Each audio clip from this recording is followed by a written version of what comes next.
మరో కాలర్ లైన్లో ఉన్నారు. నమస్తే అండి, ఎక్కడి నుంచి? హలో నమస్తే అండి, ఎక్కడి నుంచి కాల్ చేస్తారు? సార్ తొలివేలుగా. అవునవునండి, ఎక్కడి నుంచి ఫోన్ చేస్తారు? సార్ మాది వరంగల్ సార్.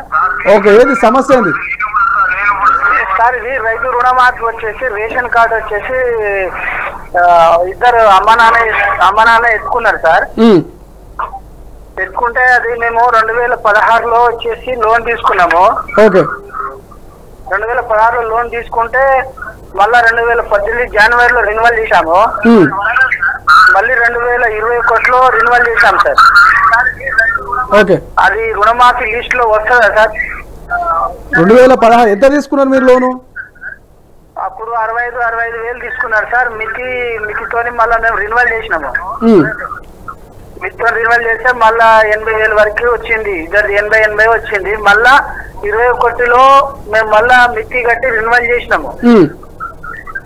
అప్పుడు కూడా మళ్ళా 75-80 వరకు వచ్చింది. అంటే ఇద్దరిది మొన్నటి వరకు లెక్క చూపిస్తే 1,90,000 వరకు వస్తుంది సార్. ఖచ్చితంగా మాఫీ అవుతుందండి. రెండో విడత 1,50,000 లోపల రైతులకు నిన్న ఖాతాలో డబ్బులు పడ్డాయి. 1,50,000కి పైగా 2 లక్షల లోపు ఉన్న వాళ్లకు 15 ఆగస్టు 15వ తారీఖు లోపల మాఫీ అయ్యే అవకాశం ఉంటుంది. మీరు కొంత వెయిట్ చేయరి, కొంత మీ అధికారులతో కూడా మాట్లాడే ప్రయత్నం చేయరి. ఇప్పటికే చాలామంది పేర్లు కూడా జాబితాలో వస్తూ ఉన్నాయి. మీరు ఎటువంటి ఇబ్బందుల గురి కావద్దు. ఖచ్చితంగా 1,90,000 కాబట్టి మాఫీ అయ్యే అవకాశం అయితే ఉంటుంది. మీరు భరోసాగా ఉండేటువంటి ప్రయత్నం చేయండి సార్. ఇంకోటి సార్, చిన్న విషయం సార్. ఇప్పుడు ఏవో సార్ని కలిస్తే ఏమంటున్నారంటే మీ లోన్ తీసుకున్నది విధి విధానాల ప్రకారంగా డేట్ ముందు ఉన్నదని కొంతమంది చెప్తున్నారు.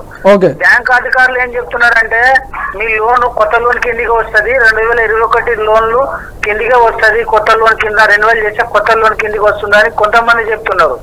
కొంతమంది ఏమో అది పాత లోను రెన్యువల్ అయింది, మీరు మొత్తం కట్టి తీసుకోవాలని కొంతమంది అంటున్నారు సార్. ఏం అర్థం కాకుండా ఉన్నాయి సార్. మీరు బ్యాంకర్లు ఏం చెప్పారో అది నమ్మండి. వాళ్ళు 21 కిందికి వస్తుంది అంటే ఖచ్చితంగా మాఫీ అవుతుంది. మీరు బ్యాంకర్లకు భరోసా పెట్టుకోరు. ఓకేనా? వేరే బ్యాంకులు అడిగితే కూడా వాళ్ళు ఇది కొత్త లోన్ రాదంటున్నారు. వేరే బ్యాంక్ ఎలా అడిగితే అది కొత్త లోన్ కిందికి వస్తుంది అంటున్నారు సార్. ఇప్పుడు మీరు ఏ బ్యాంకులో లోన్ తెచ్చుకురో ఆ బ్యాంక్ తోటి సంబంధం, మీకు పక్క బ్యాంక్ తోటి ఏమవసరం? ఈ బ్యాంకు మీకు భరోసాని ఇస్తున్నది మాఫీ అవుతుందని. మీరు ఎందుకు ఆగమవుతారు? ఒక 15 రోజులు ఆగండి. ఆ 15 రోజుల తర్వాత మాఫీ కాకపోతే మళ్ళీ అధికారులు ఎవరైతే లోన్లు మాఫీ కాలేవో వాళ్ళకు సంబంధించిన సమాచారం తీసుకునే ప్రయత్నం చేస్తున్నది. అప్పుడు మీరు మళ్ళీ ఒకసారి కంప్లైంట్ పెట్టుకునే ప్రయత్నం చేయరు. మాఫీ కాలేదని ఓ వినతి పత్రం రాసిచ్చే ప్రయత్నం చేయరు. ఓకేనా? Okay sir. ఇప్పుడు ఒక్కటి సార్ నాకు అర్థం కాదు, ఇప్పుడు కొత్త రెన్యువల్ కిందకి వస్తుందా? బ్యాంక్ మీకు ఏ ఖాతా మీకు ఏ బ్యాంకులో ఉందో ఆ బ్యాంకు మీకు స్పష్టంగా చెప్పింది కదా, 2021 కిందకి వస్తుంది, రెన్యువల్ చేస్తే మాఫీ అవుతుంది అని చెప్పిందా లేదా? అది ఏం చెప్తలేదు సార్. అది కొత్త లోన్ కిందకి వస్తుంది కానీ మాఫీ అవుతా లేదా మాకు తెలియదు అంటున్నారు వాళ్ళు. అవుతుంది, ఖచ్చితంగా కొత్త లోన్ కిందకి వస్తే మాఫీ అవుతుంది. 2021 కిందకి వస్తే ఖచ్చితంగా మాఫీ అవుతుంది. మీరు ఒక 15 రోజులు అయితే వెయిట్ చేయరు. మీరు అయ్యే అవకాశం ఉంటే ఖచ్చితంగా అవుతుంది. మీరు ఆ 15 రోజుల కోసం ఇప్పటి నుంచే మీరు టెన్షన్ పడి ఆందోళనకు గురి కాకురి సార్. ఇంకోటి సార్ నాకు మాది వరంగల్ జిల్లా పరకాల సార్. మాది పరకాల నియోజకవర్గం వస్తుంది. ఓకే, మాకు కెనాల్ వస్తుంది సార్. కెనాల్ నీళ్ళతోనే పారకం మా భూములన్నీ చాలా వరకు. ఓకే, మాకు ఇప్పుడు శ్రీరామ్ సాగర్ వచ్చేసి నిండుకుందంట. అవును, మన తొలి వెలుగు ఛానల్స్ చూస్తున్నా, అప్పుడప్పుడు వేస్తున్నారు, అప్పుడప్పుడు రావట్లేదు. అది నిండితేనే గానీ మళ్ళీ మనకు మిడ్ మానేర్ గానీ లోయర్ మానేర్ గానీ అక్కడ నుంచి నీళ్లు నిండితేనే కెనాల్ నీళ్ళు ఇడిచి పెడతాం, ఇక్కడ నుంచి సూర్యాపేటకు పోతాయని చెప్పేసి చెప్తున్నారు. లాస్ట్ టైం రెగ్యులర్ గా వచ్చింది సార్. అవును, ఈ టైమే ఈ వానాకాలం జూలై దాటిపోయింది, ఆగస్టు వచ్చింది సార్. ఇప్పటి వరకు నారు ముదిరిపోతా అండి. నాట్లు వేసిన వాళ్ళు కూడా చాలా వరకు ఇబ్బంది పడుతున్నారు సార్. మాకు నీళ్లు వస్తుందా రాదా సార్? ఖచ్చితంగా పడుతున్న వర్షాలకు నిండు కుండలు లెక్కున్నాయి ప్రాజెక్టు. SRSP నుంచి ఖచ్చితంగా నీటిని విడుదల చేస్తారు. కడెం ఇప్పటికే ఒక గేటుని విడుదల చేశారు, కడెం ప్రాజెక్టు. సో SRSP నుంచి కూడా ఖచ్చితంగా వస్తాయి. భరోసాగా ఉండరు. మీరు పడుతున్నటువంటి వర్షాలు బాగా పుష్కలంగా ఉన్నాయి. గత ప్రభుత్వం లెక్క గత కాలం లెక్క లేదు కాబట్టి మీరు అసలు ఆందోళన గురి కాకురి. కడెం అంటే ప్రాజెక్టులు గేట్లే. ఇప్పుడు శ్రీశైలం 3 గేట్లు తెరిచిర్రు, ఇప్పుడు జూరాల గేట్లు తెరుస్తున్నారు. అట్లా ప్రాజెక్టులు నిండు కుండల లెక్క అవుతున్నాయి. ఖచ్చితంగా మీకు వచ్చే అవకాశం ఉంటుంది. మీరు ఆందోళన చెందొద్దు అంటున్నా. ఓకేనా? ప్రాజెక్టులు అన్ని నిండుతున్నాయి. పడుతున్న వర్షాలకు వచ్చే అవకాశం ఉంటుంది. మీరు ఆందోళన పడకూరి. ఎస్ రైట్, మరొక కాలర్తో మాట్లాడదాం. నమస్తే అండి, ఎక్కడి నుంచి? హలో, నమస్తే అండి, ఎక్కడి నుంచి కాల్ చేస్తారు? నేను ఇక్కడ వికారాబాద్ డిస్ట్రిక్ట్ సార్ మాది. చెప్పండి అండి, ఏంటి సమస్య? ఇది మాది రైతు రుణమాఫీ కాలేదు సార్ మాది. ఆ, మేము ఇద్దరం అన్నదమ్ములం సార్. ఇప్పుడు ఒక ఆధార్ కార్డ్ పైన రేషన్ కార్డ్ పైన ఇద్దరం తీసుకున్నాం సార్. అంటే పాస్బుక్ వేరే సార్. రైతు బంధు రుణమాఫీ కాలేదు సార్ మాది. అంటే ఎప్పుడు తీసుకున్నారు లోన్? ఎప్పుడు తీసుకున్నారు? ఏంటి అధికారులు ఎవరైనా కలిసిరా? 2022లో తీసుకున్నాం సార్. ఓకే, 2022. ఎంత తీసుకుర్రు? 1 lakh తీసుకున్నాం సార్. అంటే 1 lakh అంటే 107 వచ్చింది. 107 అంటే మరి మీకు నిన్న రెండో విడతలో కావాలి మాఫీ. కాలేదు సార్, మరి ఎట్లా అది? అంటే ఏంది మరి అధికారులు కలిసిరా? అగ్రికల్చర్ ఆఫీసర్లను వాళ్ళు ఏమైనా కలిసి ప్రయత్నం చేసిరా? ఇప్పుడు వెళ్తున్నాం సార్, తహసీల్దార్ ఆఫీస్కి వెళ్తున్నాం. ఒక్కసారి వెళ్ళండి. దానికి ఏమైనా రీజన్స్ పర్టికులర్గా ఉంటే మీకు అగ్రికల్చర్ ఆఫీసర్లు చెప్తారు, బ్యాంకర్లు చెప్తారు. అది ఏమైనా మిస్టేక్ ఉంటే దాన్ని సరి చేసుకొని, ఒకవేళ ఇప్పుడు కాకపోయినా కూడా ఇట్లా చాలామంది దాదాపు 17-18 వేల మంది రైతులు అన్ని అర్హతలు ఉండి కూడా కొన్ని టెక్నికల్ ఇష్యూస్ వల్ల వాళ్ళకు రుణమాఫీ కానటువంటి పరిస్థితి. వాళ్ళందరిది కూడా ఖచ్చితంగా ఈ 2 లక్షల రుణమాఫీ అయిపోయిన తర్వాత వాళ్ళందరి జాబితాను తయారు చేసి వాళ్ళ టెక్నికల్ ఇష్యూస్ని క్లియర్ చేసి రాష్ట్ర ప్రభుత్వం వాళ్ళకు కూడా రుణమాఫీ చేయాలన్నటువంటి యోచనలో తెలుస్తోంది. ఖచ్చితంగా ఆందోళన చెందదు.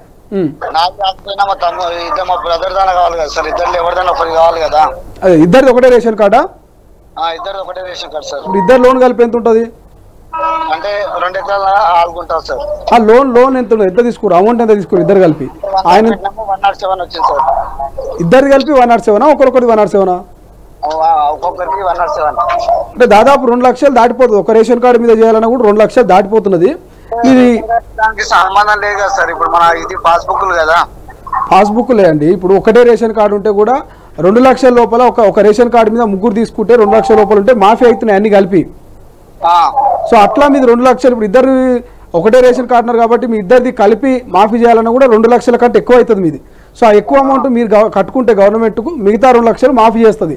సో మీరు నిన్న 1,50,000 రూపాయల రుణమాఫీ అయింది. మీరు 2 లక్షల జాబితాలో ఉంటారు కాబట్టి మీరు 2 లక్షల జాబితా ఇంకా విడుదల చేయలే. 2 లక్షల 3వ దశ రుణమాఫీకి ఇంకా శ్రీకారం చుట్టలే. ఇంకొక 10-15 రోజులు వెయిట్ చేయాలి. మీరు ఆ లోపల ఒకసారి అధికారులను అయితే కలవండి. ఓకేనా?